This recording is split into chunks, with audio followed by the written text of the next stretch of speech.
All in favor of buying out Michael's share? 3 hands went up. My father's, my older brother Jake's, my sister Rachel's.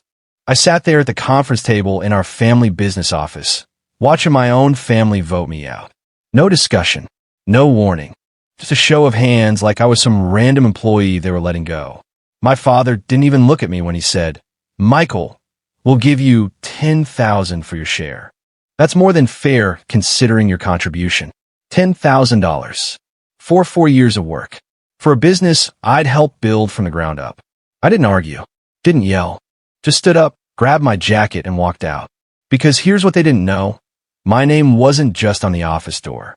It was on the trademark, the LLC registration, the business license, every legal document that mattered. I didn't just work for the family business. I owned it, and they were about to find out. My name is Michael. I'm 33 years old, and I just got voted out of the family construction business by my own family. 4 years ago, my father came to me with an idea. He'd been working construction his whole life, small residential jobs, home renovations, nothing major. He wanted to expand, start a real company, bid on commercial projects. He needed help with the business side, the paperwork, the legal setup. My older brother Jake was already working with Dad on job sites. Jake's 38, built like a truck, great with clients, terrible with details. My sister Rachel, 36, handled the books part-time while raising her kids. And me? I was the one with the business degree. The one who understood contracts, permits, and incorporation. "Help me set this up right," Dad said. "Make it official. Make it real." So I did. I researched everything, found the best structure, filed the LLC paperwork, registered the trademark for Sterling Construction Services, set up the business bank account, got the licensing, built the website, created the logo, wrote the contracts we used with every client. I put my name on all of it, not to be sneaky, not as a master plan, just because I was the one doing the work and someone's name had to be on the documents. Dad was focused on landing jobs. Jake was swinging hammers. Rachel was managing payroll. I was making sure we existed legally. The business took off. We grew from Dad's pickup truck operation to a real company with 12 employees, $2.4 million in annual revenue, and contracts with 3 major property developers. Real success. But somewhere along the way, I became the office guy, the one who didn't get his hands dirty. Jake was the real worker. Rachel was the heart of the operation. Dad was the visionary. And me? I was just Michael, the paperwork kid, doing the boring stuff while everyone else built something great. They forgot that paperwork kid owned the name they were building their reputation on. Year 2, we landed our first major contract. $340,000 job for a shopping center renovation. I'd spent weeks preparing the bid, reviewing specs, and negotiating terms. When we won it, Dad gathered everyone for a celebration dinner. "I want to thank Jake for his hard work on this," he said, raising his glass. "Couldn't have done it without you, son." Jake smiled, accepted the praise. I'd written the entire proposal. My name wasn't mentioned once. 6 months later, a local business magazine wanted to feature us. Growing family business story. The reporter interviewed everyone. Dad talked about his vision. Jake talked about quality workmanship. Rachel talked about keeping families at the center of everything we do. When the article came out, there was one photo, Dad, Jake, and Rachel on a job site. The caption, "The Sterling family builds more than buildings." I wasn't in the picture. Wasn't even mentioned in the article. When I brought it up, Rachel said, "Well, you weren't at the site that day." I was in the office, handling 3 contracts, processing payroll, dealing with a licensing issue that could have shut us down. Year 3, Jake brought his son, my nephew Tyler, into the business. 19 years old, no experience. Dad was thrilled. "4th generation," he kept saying. At the family meeting, Dad announced Tyler would be learning from the ground up, just like Jake did. I said, "What about learning the business side? Legal stuff, contracts, bidding?" Dad waved me off. "That's not real construction work, Michael. Tyler needs to learn the trade." Last year, we opened a 2nd location. I'd found the space, negotiated the lease, and set up all the paperwork. At the ribbon cutting, Dad gave a speech about expanding the Sterling legacy. He thanked Jake for believing in the vision. Thanked Rachel for keeping us grounded. Thanked 3 employees by name. Never said my name. Not once. After the event, I stood in the parking lot watching them celebrate. My father put his arm around Jake. Rachel was laughing with the clients. And I realized I was invisible. The guy who made it all legal, all official, all possible, invisible. 3 weeks ago, Dad called a family meeting. Just the 4 of us in the conference room. I knew something was wrong when they were all already seated when I arrived. Dad started. Michael, we've been talking. The business is doing well. Really well. But we need to make some changes to the structure. I waited. Jake's taking on more responsibility. He's ready to be a full partner. Rachel's expanding her role. And Tyler's showing real promise. Dad folded his hands. We think it's time to redistribute the ownership stakes. What does that mean? I asked. Jake leaned forward. It means we're buying you out, Michael. You've done good work on the admin side, but let's be honest. This is a construction company. We need people who understand the actual business, the field work, the client relationships. I've been handling every contract, every permit, every legal. That's bookkeeping, Rachel interrupted. We can hire someone for that. A real office manager. Dad cleared his throat. We're prepared to offer you $10,000 for your share. That's more than fair considering your contribution level. $10,000. For 4 years. For a business worth over $800,000 in assets. Is this a vote? I asked quietly. Dad looked uncomfortable. All in favor of buying out Michael's share? 3 hands went up. Just like that. I stood slowly. Grabbed my jacket. Michael, don't be dramatic, Rachel said. This is business. You'll still be family. Where are you going?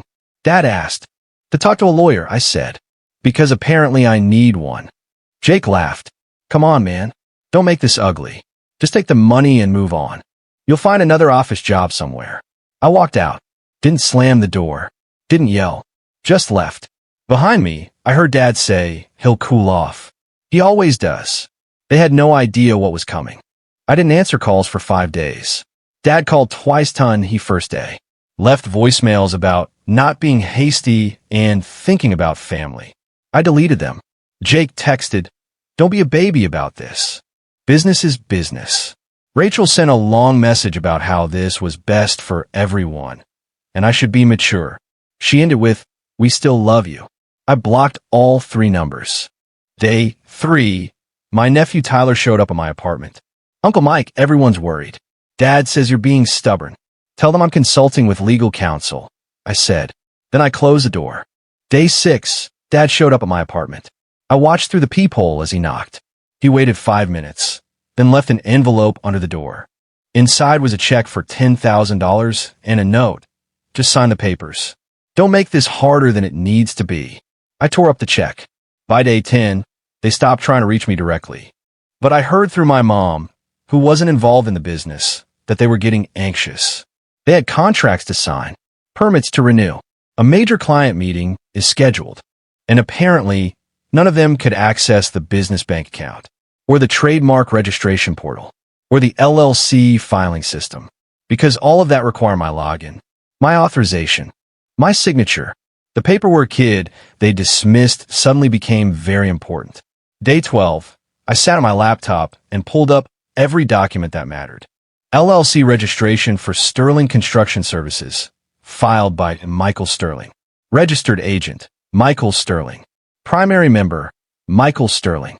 Federal Trademark Registration, owner of record, Michael Sterling. Business bank account, primary account holder, Michael Sterling. Signatories required for transactions over $5,000, Michael Sterling. Domain registration for sterlingconstructionservices.com. Registrant, Michael Sterling. Business insurance policy, named insured, Michael Sterling. Every permit, every license, every contract template, every vendor agreement, my name. My signature, my authorization. I'd set it all up 4 years ago. Put my name on everything because I was the one doing the work. Dad had said, handle the paperwork however you need to. Jake had said, just make it official. Rachel hadn't even looked at the documents before signing payroll authorizations. None of them had ever asked who actually owned what. They'd assumed it was a family business in structure, not just in name. Assumed Dad was the owner because he'd had the idea. Assumed they could vote me out like I was an employee. They were wrong. I opened my email and found the message from my lawyer. I'd actually consulted one. His response was clear. You are the sole legal owner of Sterling Construction Services. They have no authority to buy you out. If they want ownership, you set the terms. I sat back and made a decision. I'd give them one chance to make this right. One meeting. Full disclosure. And if I didn't take it seriously, I'd shut the whole thing down. They thought they'd kicked out the paperwork kid. They'd actually kicked out the owner. I spent 3 days gathering every document that proved my ownership. From my filing cabinet, original LLC registration from 4 years ago, my signature as founder, my name as registered agent. The state filing stamp shows Michael Sterling as the sole member. From my email, trademark registration certificate from the USPTO. Serial number, registration date, owner name, Michael Sterling. Status, active and enforceable. For my records, business bank account opening documents. My signature as the primary account holder. Monthly statements are addressed to me. Every significant transaction requires my authorization. Domain registration records show I'd purchased and maintained sterlingconstructionservices.com for 4 years. Hosting account in my name. Website backend access is controlled by my credentials. Business insurance policy with me as the primary insured. Every permit and license showing Michael Sterling as the applicant and holder. Then the contracts. Every single client agreement we'd signed over 4 years. All using templates I'd created, all requiring my review and approval. Our 3 biggest current contracts are $340,000 shopping center, $280,000 office renovation, and $195,000 residential development. Combined value, $815,000. I printed everything, organized it into a folder, created a summary document showing the ownership chain. Clear, undeniable, legal. Then I drafted a simple letter. To the Sterling family, I am the legal owner of Sterling Construction Services. All business assets, contracts, and intellectual property are registered in my name. You do not have the authority to remove me or redistribute ownership. We need to discuss terms. Michael, I sent it via certified mail. Made sure they'd have to sign for it. 2 days later, I got a call from Jake. I didn't answer. He left a voicemail. Michael, what the hell is this letter? Call Dad. Now. Then Rachel. This is insane. Your family. Call us back. Then Dad. Son, we need to talk. This isn't how family does business. I texted Dad once. Conference room. Tomorrow. 2 p.m. Bring your own lawyer if you want. The next day, I arrive at the office at 1:55 p.m. The building I'd helped lease. The conference room where they'd voted me out 2 weeks earlier. Dad was already there. So was Jake, Rachel, and Tyler. No lawyer. They still didn't think they needed one. I sat down, folder in front of me. Waited. Dad started, his tone conciliatory. Michael, I got your letter. I think there's been a misunderstanding. When we set up the business, I always thought, did you read the documents I sent? Well, some of them. Look, I'm sure there's paperwork with your name on it because you handle the filing. But that doesn't mean, it means I own the company. Legally. Completely. Jake laughed. Come on, Michael. Dad started this business. We all built it. You can't seriously think I don't think. I know. Because I have the trademark. The LLC registration. Every legal document that matters. Rachel shook her head. This is ridiculous. You're being petty because we hurt your feelings. You voted me out. Offer me $10,000 for a business worth over $800,000. That's not hurt feelings. That's theft. Dad raised his hands. Nobody's stealing anything. We're family. We can work this out. You want more money? We can negotiate. 20,000. 25. I open my folder. This isn't a negotiation about my buyout. This is me informing you that you don't own what you think you own. Jake stood up. You know what? This is bullshit. We've been running this company for 4 years. We have clients, employees, and contracts. You can't just. I can. And I will. Unless we agree. The room went silent. Dad's face had gone pale. Rachel was staring at the folder. What do you want? Dad asked quietly. I want you to look at what I brought. Really look, and then we'll talk. I pulled out the first document, slid it across the table to Dad. LLC registration. Filed October 15th, 4 years ago. Look at the registered agent. Dad picked it up. Read it. His face changed. This says you're the sole member. Because I am. You told me to set it up. I did. You never asked to see the paperwork. Never asked who was listed as owner. I slid the second document to Jake. Trademark registration. Sterling Construction Services. Owner of record, Michael Sterling. Active and enforceable. That means every contract you sign, every invoice you send, every marketing material you use, it's all under my trademark. Jake stared at it. Dad, is this real? Keep reading, I said. Third document to Rachel. Business bank account. Primary account holder. You have signing authority for payroll only. Every transaction exceeding $5,000 requires my approval. That shopping center contract you're working on? Can't access the funds without me. Rachel's hands were shaking. Michael, this has to be a mistake. It's not. Fourth document. Domain registration. I own the website. The email addresses. Everything with Sterling Construction Services on it. I spread out more papers. Business insurance. Vendor agreements. Permit applications. All require my authorization as legal owner. Dad set down the LLC papers. Son, when we started this, I thought. You thought it was your business because you had the idea. But ideas aren't ownership. Legal registration is. And I'm the one who registered everything. Jake stood up, pacing. So what? You're going to blackmail us. Your own family. I'm going to protect what's legally mine. You try to buy me out for $10,000. You call me a bookkeeper. Said I could find another office job. I closed the folder. You don't get to steal my company and call it a family decision. Rachel's voice cracked. What do you want, Michael? Money? We'll pay you. Just name a price. I don't want money. I looked at all of them. I want acknowledgement. I want my role as owner to be recognized. I want my name on the door next to Dad's. I want decisions to be made together, not voted on behind my back. And I want respect for the work I do. Dad rubbed his face. If we don't agree, then I exercise my rights as owner. I could dissolve the LLC, cancel the trademark, revoke business licenses. Every contract we have becomes void because the legal entity ceases to exist. I kept my voice level. I built the legal structure of this company. I could dismantle it just as easily. The room was dead silent. Those 3 contracts you're working on, combined value, $815,000. All signed under my trademark. All in my name. Without me, you have nothing. No company. No contracts. No business. Dad's voice was barely a whisper. You'd really destroy what we built? You already tried to destroy what I built. I'm just showing you that I have options too. Nobody spoke for a full minute. Then Rachel started crying. I didn't know. I swear, Michael, I didn't know you actually owned everything. I thought, Dad. You didn't ask, I said. None of you asked. Jake sat back down, defeated. What now? Now you decide. We restructure as equal partners, with me recognized as founder and majority owner. Or I shut it down, and you start over with a new name, new clients, new everything. Dad looked at me like he was seeing me for the first time. When did you become so hard?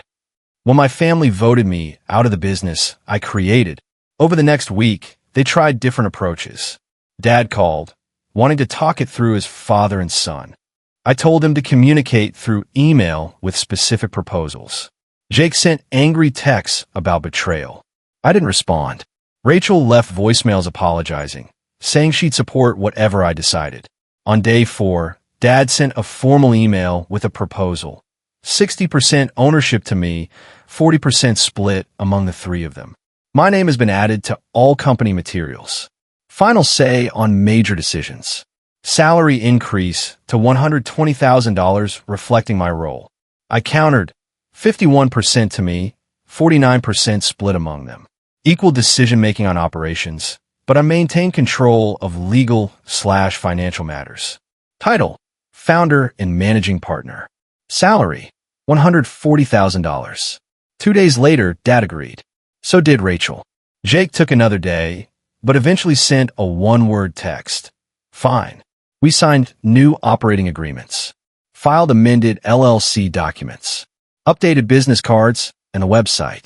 My name went on the door. Michael Sterling, founder. It took 3 weeks to finalize everything. 3 weeks of awkward emails, intense contract reviews. But it was done. It's been half a year since I walked back into that conference room and showed them who really owns Sterling Construction Services. Things are different now. Better in some ways. Strained in others. My name is on the door. On the business cards. On every contract we sign. Michael Sterling, founder and managing partner. Dad's name is there too, as president. But everyone knows the legal structure now. Everyone knows who actually owns what. We're still working together. The business is doing well. We landed 2 more major contracts worth over $1 million combined. I handle strategy and legal. Dad manages client relationships. Jake runs job sites. Rachel does operations. It works because everyone knows their role. And mine is no longer the paperwork guy. But family dinners are awkward. My mom tries to keep things normal, but there's tension. Dad doesn't joke with me the way he used to. Jake is professional at work, but distant everywhere else. Rachel apologizes every few months, like she's still processing what happened. Tyler, my nephew, asked me about it last month. Did you really almost shut down the company? Yes, I said. That's pretty hardcore, Uncle Mike. It was necessary. I don't regret it. I couldn't let them erase me. Couldn't let them buy me out of something I built for $10,000 while patting themselves on the back for being generous. The paperwork kid they dismissed is now the owner they can't ignore. And that's exactly how it should be. If you're listening to this, maybe you're the person who does the unglamorous work, the admin, the paperwork, the boring legal stuff, while everyone else gets credit for the exciting parts. Here's what I learned. The person who controls the paperwork controls everything. My family thought I was just filing documents. Just doing what they were too important or too busy to bother with. They never looked at what I was actually creating. Never asked whose name was on the registrations. Never checked who legally owned what they were building. And that ignorance almost cost them everything. I'm not saying be sneaky. I wasn't. I put my name on those documents because I was the one doing the work and Dad told me to handle it however I needed to. But I also learned that people will make assumptions about ownership, authority, and value based on what's visible. Who's on the job site? Who's talking to clients? Who's in the magazine photos? They'll forget about the person making it all legal, making it all official, making it all possible, until that person disappears. Then suddenly, the paperwork becomes very important. Know your worth. Know your legal standing. Know what you actually own versus what people assume you own. Because when power dynamics shift, assumptions don't protect you. Documents do. My family tried to vote me out of my own company. Offer me $10,000 for something worth over $800,000. Called it fair. Called it business. They didn't know they were trying to steal from the one person who actually owned it. So if you're the one handling the boring stuff, the legal stuff, the stuff nobody else wants to deal with, pay attention to whose name is on those documents. Because someday, those documents might be the only thing protecting you from people who forgot you existed. They kicked me out of the business. Then they found my name on the trademark. Turns out I didn't just work there. I owned it. And now they'll never forget that again.